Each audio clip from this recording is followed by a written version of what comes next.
Assalamualaikum warahmatullahi wabarakatuh. Sebelumnya izin memperkenalkan diri. Nama saya Muhammad Adil Hidayat dengan NPM 211506108 dari kelas PSKC.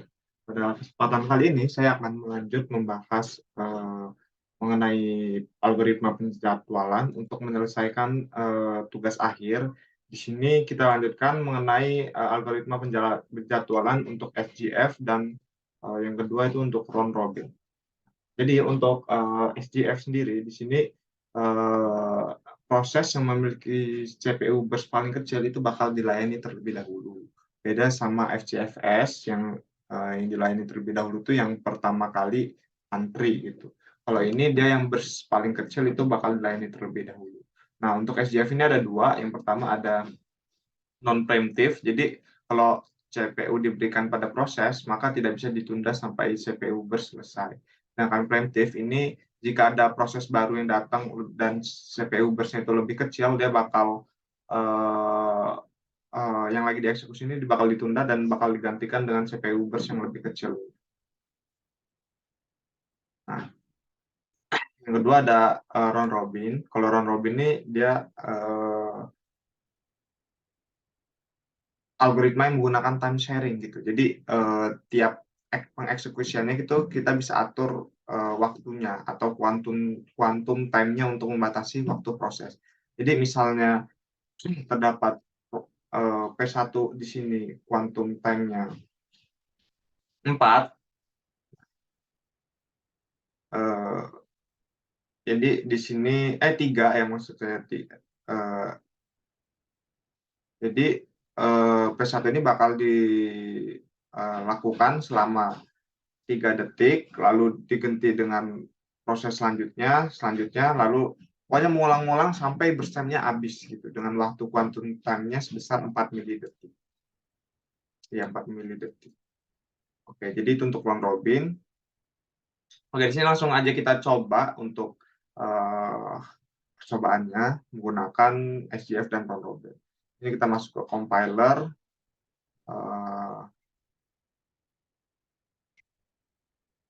Ini kita bersihkan dulu. Ini kita compile. Oke. Kode dari sini kita compile, lalu kita load in memory. Oke, setelah kita load in memory, kita bakal buat satu proses penjadwalan lagi, di mana kita di sini kita bedain sedikit ya untuk membedakan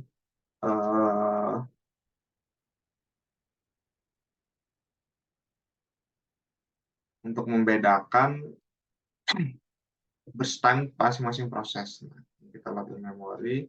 Oke, jadi di sini udah ada dua, ada penjadwalan dan penjadwalan 2. Nah, ini kita bisa masuk ke OS simulator ya. Nah, untuk percobaan yang SGF, ini kan dia konsep itu kan proses bus yang paling kecil itu bakal dieksekusi dahulu. Namun untuk menjawab pertanyaan mengenai bagaimana program tahu burst time dari sebuah proses jika program proses itu sendiri belum dijalankan gitu.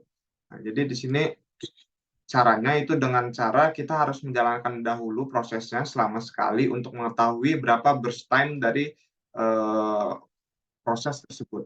Nah, jika sudah dijalankan, maka sistem atau CPU bakal mendapatkan menerima informasi burst time-nya. Jadi untuk selanjutnya, jika proses itu dijalankan, baru konsep SGF itu baru bisa diimplementasikan gitu. Namun di OS di CPU simulator ini dia bakal kita coba aja.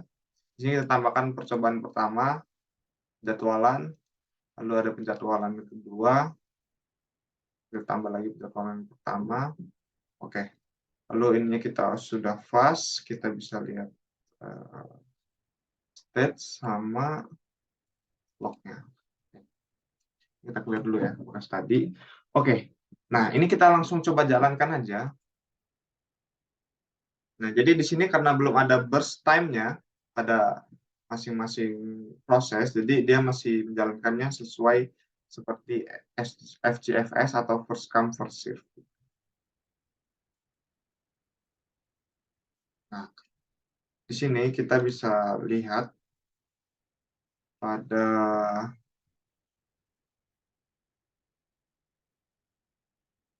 activity log.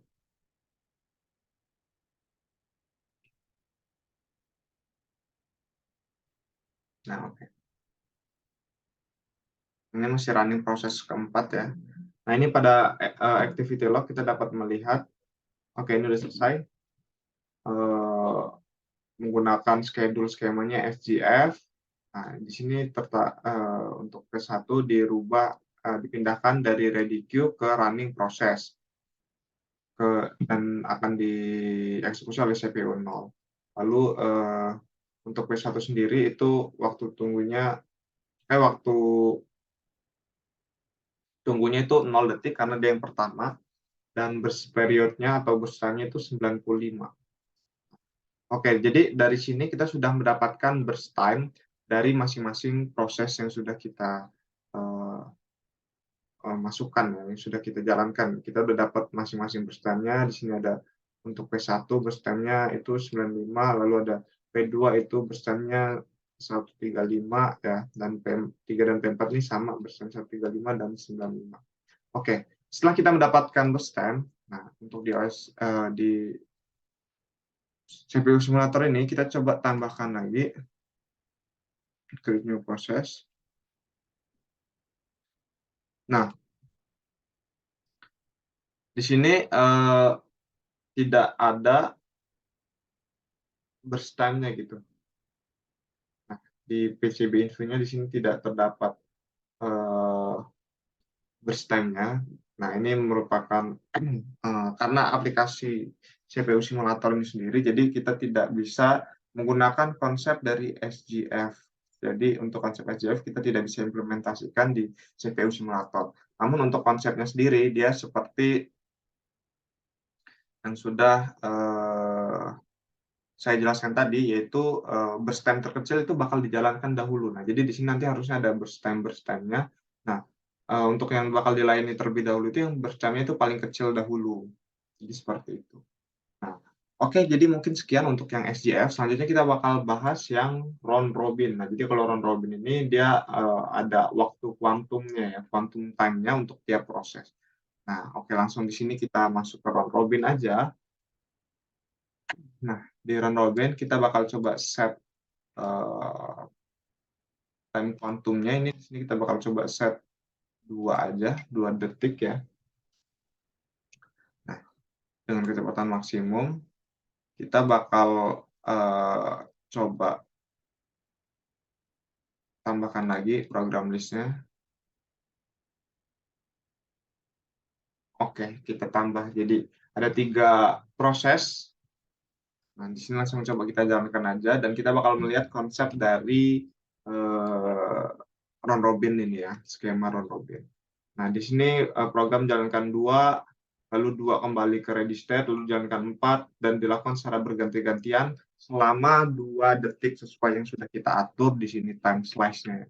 Nah, jadi seperti itu untuk round robin itu terdapat quantum time. Nah, quantum time-nya itu kita atur di sini 2 detik. Dan di sini proses yang ada di ready queue bakal dieksekusi oleh CPU selama 2 detik. Nah, jika dalam 2 detik itu proses belum selesai, maka dia bakal ditunda dan akan melanjutkan proses selanjutnya, dan seperti itu bakal ganti-gantian terus sampai semua prosesnya itu selesai dilaksanakan. Lalu coba kita lihat untuk activity log-nya. Nah, jadi di sini,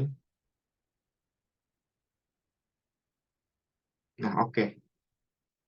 Nih, kita di sini menggunakan round robin ya. Di sini banyak pindah-pindahnya dari prosesnya. Pertama untuk P1 dia pindahkan ke ready ke running, lalu dari running dia dipindahkan lagi ke ready state untuk ditunda gitu karena waktu 2 detik quantum time-nya udah selesai. Lalu P2-nya masuk ke running, terus setelah 2 detik P2-nya balik ke ready queue, lalu yang P3 masuk ke running dan gitu terus ganti-gantian sampai semua prosesnya itu selesai di sini. Nah, ini kita bisa lihat untuk, proses P1 itu waiting time-nya 3 detik ya, dan burst period-nya itu 19 dan elapsed time-nya itu sekitar 25,7 detik ya waktu selesainya. Dengan untuk P3 itu 22 detik untuk elapsed time-nya dan waktu tunggunya itu 3 detik dan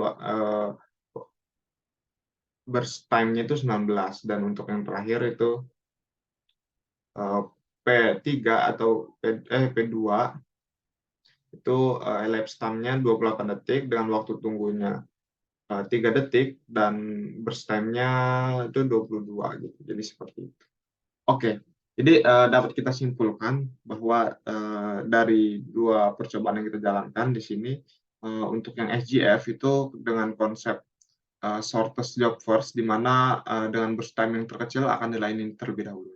Namun, karena di CPU simulator ini, tidak bisa memasukkan burst time pada ready proses yang sudah prosesnya dijalankan itu tidak dapat, dimasukkan burst time-nya, jadi kita tidak bisa mencoba secara langsung untuk skema SGF. Namun untuk yang, round robin itu kita dapat, melakukannya itu dengan konsep terdapat quantum time untuk tiap prosesnya gitu.